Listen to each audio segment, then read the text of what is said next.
Quand on est un gars de char, tous les modèles de véhicules nous attirent évidemment, mais il y en a qui sont peut-être un peu plus attirants. C'est le cas de cette Mercedes S63 AMG E-Performance. Qu'est-ce que ça veut dire? Ça veut tout simplement dire que c'est la limousine de la famille, la plus longue avec de l'espace à l'arrière, évidemment en abondance, mais surtout un moteur absolument spectaculaire. V8 4 litres biturbo, jumelé à une motorisation électrique. Écoutez, c'est 791 chevaux, 1055 livres-pieds de couple, 0-100 3,3 secondes, malgré les dimensions, comme vous le voyez, d'un véhicule qui est extrêmement grand.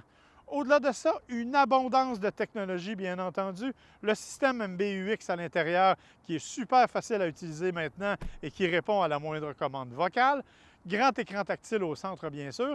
Des sièges qui ont fait plaisir à tout le monde, fait plaisir à moi, fait plaisir à Chérie quand elle est embarquée avec moi, parce qu'ils sont ventilés, évidemment chauffants et surtout massants, plusieurs massages, et les sièges arrière qui sont exécutifs sur ma version, donc qui vous donnent plein d'espace et plein de commandes.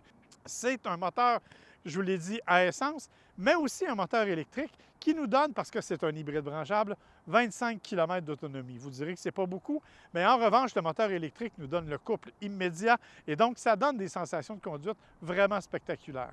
Système de son Burmeister, j'ai pu écouter mon podcast préféré, Gotchard évidemment, à l'intérieur sans difficulté. Et honnêtement, j'aurais fait de longues randonnées, suspension adaptative, bref, j'aurais fait des milliers de kilomètres à son volant, même si la consommation de carburant tourne aux alentours de 12,5 litres au 100, ce qui est évidemment un peu plus coûteux que ce qu'on pourrait espérer.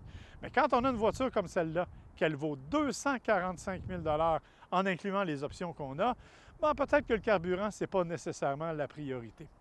Tout est à disposition dans ce véhicule-là pour le rendre agréable à conduire, pour le rendre performant, pour le rendre efficace. Et je vous invite à jeter un œil à l'intérieur. On va mettre des photos d'ailleurs un peu partout sur nos médias sociaux. Vous remarquerez, il y a des lumières partout. Ça donne un éclairage, une ambiance absolument spectaculaire. Bref, c'est un véhicule avec lequel, malheureusement, je trouve assez peu de défauts, mais mon banquier, lui, n'est pas tout à fait d'accord avec moi.